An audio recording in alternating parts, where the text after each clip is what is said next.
네, 최근에 사회적으로 아청법 위반이 많이 문제가 되고 있습니다. 아청법이 실질적으로 처벌이 강화된 것은 작년 2012년도부터라고 알 수 있겠는데요. 최근에 뉴스나 여러가지 사회 지면에서 아청법 위반으로 법적인 문제가 되고 있는 사례들이 늘어나고 있습니다. 하지만 구체적인 법 적용의 내용이나 관련 판례의 태도 등에 대해서 일반인들은 잘 알지 못하고 있어요. 그래서 그 부분들을 주요한 내용과 또는 궁금해하는 부분들을 핵심 위주로 간략하게 이렇게 전달해 드리도록 하겠습니다. 최근에 아청법 관련된 많은 어떤 사례를 상담하고 사건을 진행을 하면서 또 최근에 많은 사람들이 알고 있는 또 알고 싶어하는 그러한 판례들을 중심으로 해서 이렇게 말씀드리도록 하겠습니다. 최근에 아청법 위반, 특히 아동 청소년의 성보호에 관한 법률, 이게 아청법의 정확한 명칭인데요. 아청법 위반으로 많은 사람들이 입건되고 또 처벌되고 또 수사기관에서 수사가 진행되고 있는데 이러한 처벌 사례들을 접하다 보면 일반인들 입장에서 너무 심한 것 아니냐라고 하는 생각이 드는 사례들이 있습니다. 최근에 뉴스에서 문제된 것을 예를 들어 보면 70대 할머니가 PC방을 운영하다가 아청법 위반으로 처벌을 받은 사례가 있는데요.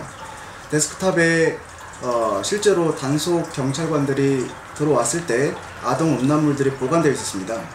그 아동 음란물을 70대 할머니가 직접 깔아놓지는 않았을 텐데 그거와 불문하고 이러한 아동 청소년 성보호에 관한 법률 위반, 특히 아동 청소년의 음란물을 보관하고 배포하고 소지한 혐의로 벌금형을 선고를 받고 그리고 20년간 신상 정보가 공개가 되는 그러한 처벌을 받은 사례가 있었습니다. 나아가서 20대나 30대 남성분들 또 나아가서 여성분들도 인터넷에 파일 공유 사이트에서 영화나 드라마를 무료로 볼 수 있는 포인트를 쌓기 위해서 여러가지 다량의 자료를 업로드를 시켰는데요. 그 업로드를 시킨 자료 중에서 아동 청소년 음란물로 인식될 수 있는 자료가 올라갔고 이것을 알고 나서 즉시 자료를 삭제를 했지만 경찰 조사를 받아서 아동 음란물이 섞여 있다라고 하는 점을 이유로 해서 아청법 위반으로 벌금형 등의 처벌을 받고 역시 신상 공개 등의 불이익을 받은 사례들이 있었습니다.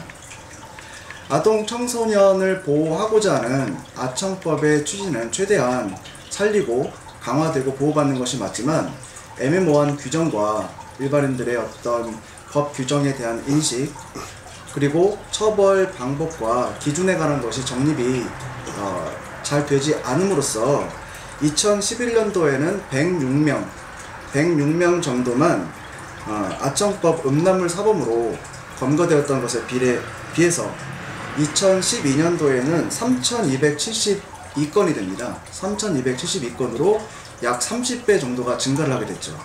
그리고 올해에도 8월 초까지의 기준으로 보더라도 약 1700건, 1700명의 아동 청소년 음란물 관련된 사범 검거로 인해서 최근에도 이러한 사례들이 계속 증가하고 있는 추세인데요. 이것은 실제로 법 개정 이후에 수사기관에 너무 법을 확대하는 것이 아니냐라고 하는 어떤 국민들의 시각이 있는 것이 사실입니다. 이러한 처벌 경향에 있어서 가장 커다란 문제점으로 삼을 수 있는 것은 이 아청법을 제정한 실제 취지는 아동 청소년을 보호하기 위한 것입니다. 실제 아동 청소년들이 성범죄의 피해자가 되고 나아가서 이러한 음란물의 피해자가 되어서 고통받는 그러한 아동 청소년을 법망으로 법을 통해서 보호하기 위한 그런 취지가 아청법의 취지라고 볼 수가 있는데 그것을 넘어서서 실제 아동이 등장하지 않는 애니메이션 그리고 나아가서 실제 아동이 아닌 성인이 교복을 입고 찍은 그러한 음란물까지 확대해서 처벌하고 있는 경향 이것이 가장 법리적으로 다툼이 심하고 또한 정립되어야 될 부분이라고 생각을 합니다. 최근에 8월 12일 날 수원지방법원 안산지원에서는 아동 음란물에 대해서 현재 법원은 애니메이션을 포함해서 처벌을 하고 있는데 애니메이션을 포함해서 처벌하고 있는 것은 가상 캐릭터가 등장합니다. 그렇기 때문에 실제 아동이 등장하는 음란물과 동일하게 처벌하는 이러한 현재 처벌에 관한 법원의 입장은 문제가 있다라고 해서 평등의 원칙과 과잉금지 원칙에 반한다는 이유로 애니메이션이 등장하는 음란물을 포함하는 것으로 해석될 여지가 있는 아청법의 규정에 대해서 헌법재판소에 위헌 법률 심판을 제청해 놓은 상태입니다. 지금까지 말씀드린 것이 아청법에 대한 여러가지 처벌에 관한 실제 운영 예, 그리고 아청법을 통해서 발생할 수 있는 어떠한 흔한 처벌의 사례, 그리고 아청법의 전반적인 문제점에 대해서 개략적으로 설명드렸습니다. 감사합니다.